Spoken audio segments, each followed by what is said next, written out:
mouth of the Most High, come and teach us the way of love and life.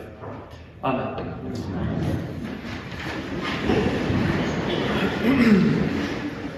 Well, with Advent over and Christmas briefly touched on, we now move on to the season of Epiphany, the time of light where Jesus has entered the world and we bask in the glory of his incarnation.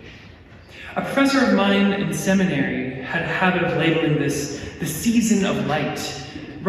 This season exists right before the darkness and cynicism and pessimism of Lent, where we sit in our grieving, in our preparation. This is a time of optimism, of hope, of joy. The light has entered the world, a pinprick of hope in an otherwise discordant world.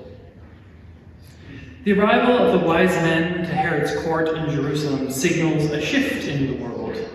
The Gospel writer notes that it's not just Herod who is concerned, but all of Jerusalem as well.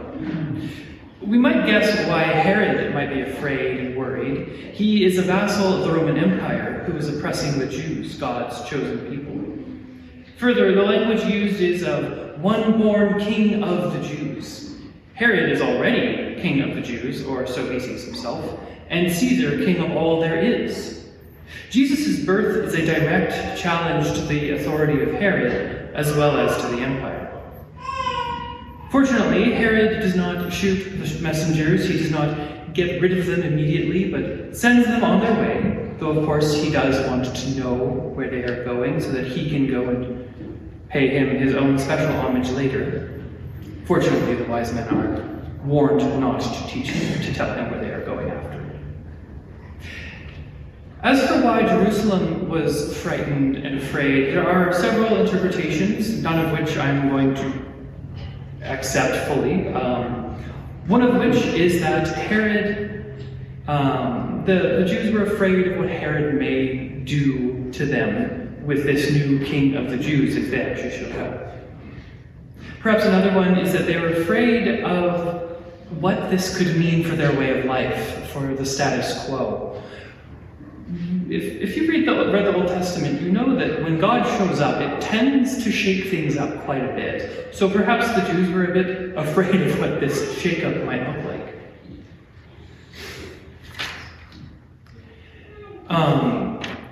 A small note on the Star of Bethlehem that I found interesting is that some people have done some research, and they basically realized that the star that showed up over Bethlehem was likely actually Jupiter showing up and being extremely bright in the night sky.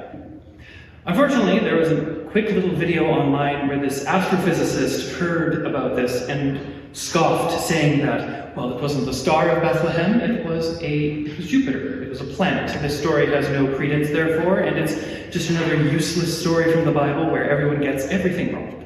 Her tone, of course, reminding us that astrophysicists are indeed the best biblical scholars. Yes, the Star of Bethlehem was Jupiter.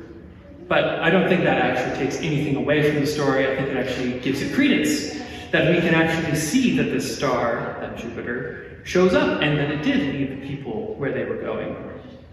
Further, this word that we translate as star in the ancient world generally meant any large celestial object.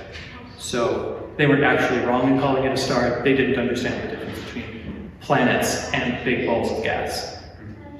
So Jupiter likely led the wise men to Jesus, which is pretty neat. Moving on, little is known of the wise men.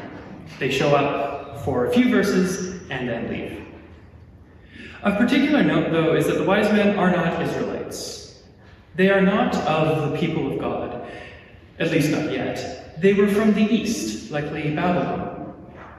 Probably these were high-ranking, wise counselors or kings from their own land.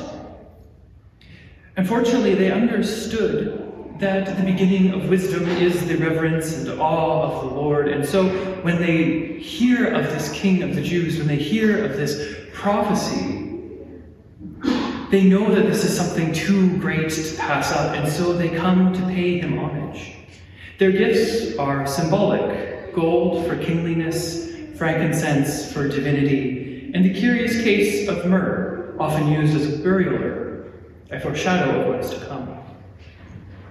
But we're not there yet. We're still at Jesus' birth and joy, so we'll stick there.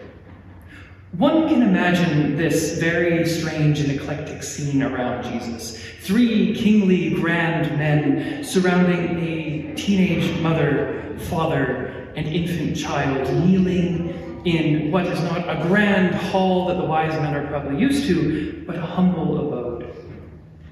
St. Augustine wrote that the shepherds were Israelites, the Magi Gentiles. The former were nigh to him, the latter far from him. And yet both hastened to him together as to the cornerstone. It matters not how far or near these people were from God, from Christ, they all came to see the baby. The circumstances of this birth, the potential scandal, the lowliness of the circumstance did not bother anyone here. They were just happy to be there. The shepherds, down and out, were happy and joyful to be invited. They certainly they certainly know some of, if not all, of the scriptures and the stories of their heritage. And so they know the prophecies of the Messiah, and they are stunned to be the ones to witness it. The wise men have come regardless of ethnic difference, because the hope made flesh is just too good to pass up. And no one is turned away.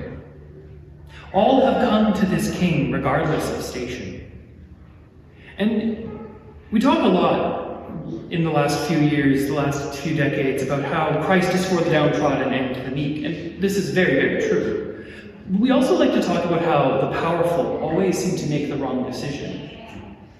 But St. Aquinas notes that another point of contrast is that the Magi were wise and powerful, the shepherds simple and lowly. He was also made known to the righteous as Simeon and Anna, and to the outsiders as the Magi. He was made known to both men and women so as to show no condition of humanity to be excluded from Christ's redemption. Jesus is not just for the meek, but for literally any who would come to him. The epiphany of the true King come to us makes a double claim on the world at large and on us as individuals. The powerful and the weak.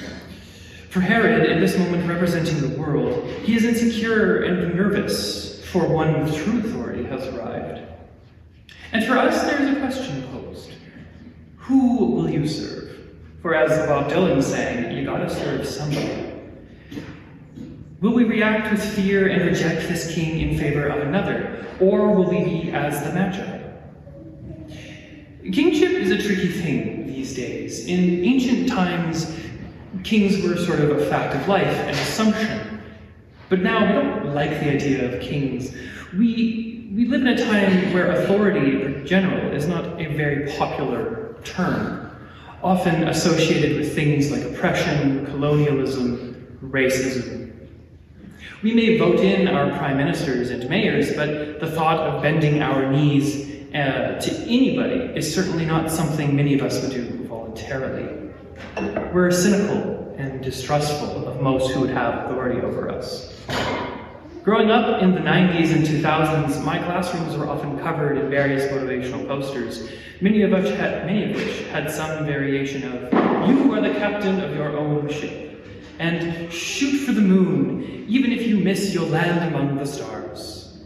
I was always told to think for myself and to make up my own mind about things. Never let anyone tell you what to believe or what to think. And while these are good things, I do wonder if we take them a little too far. And even in Christian circles, we love our "Jesus is my co-pilot" bumper stickers. We love our self-sufficiency. We are convinced of it. And you see how good we are at self-sufficiency. This attitude has led many of my peers entering adulthood into a boatload of anxiety and depression. The problem is that steering your own ship is a lot of pressure when no one is there to help you, especially if you have no idea how to steer a boat. If you go wrong, there is no one to catch you, no one to help you. If you make a wrong decision, you reap the consequences alone. I know countless people who have completed a college degree because they thought they were taking control of their lives, only to realize that they hated what they studied and didn't actually know what they wanted. The pressure to be completely self-sufficient is not only unrealistic, it is crushing. It is a lie that we can live isolated lives and still flourish. It is a lie that we can lead our own lives completely alone and end up in a good place. Loneliness and mental illness are through the roof. People don't want to get help for many reasons, but one reason is that it kind of feels like admitting defeat, that we've lost, that we've failed at being self-sufficient, when in reality, that was never even a possibility. We've believed for so long that we can do anything that we set our minds to, that when we struggle, it means that we have somehow failed as a person. But to struggle is not some moral failure. It is human and normal. The amazing thing of the King come to us is that this King is no oppressor, is no racist, fascist, evil person. No, he is loving and kind, he is gentle and meek, and he knows the way and he will lead us if we follow. Personally, the single most transformative part of my conversion to Christianity from atheism was the rejection of this self-sufficiency. The weight of my sin was lifted, yes, but also the weight of needing to have everything figured out. I don't need to be the captain of my own ship, and I don't want to be. Jesus isn't my co-pilot, he's the one flying the plane, and I'm sitting back in 24F because honestly I'm just happy to be here at this point. The biggest failures of my life come from when I set myself up as king.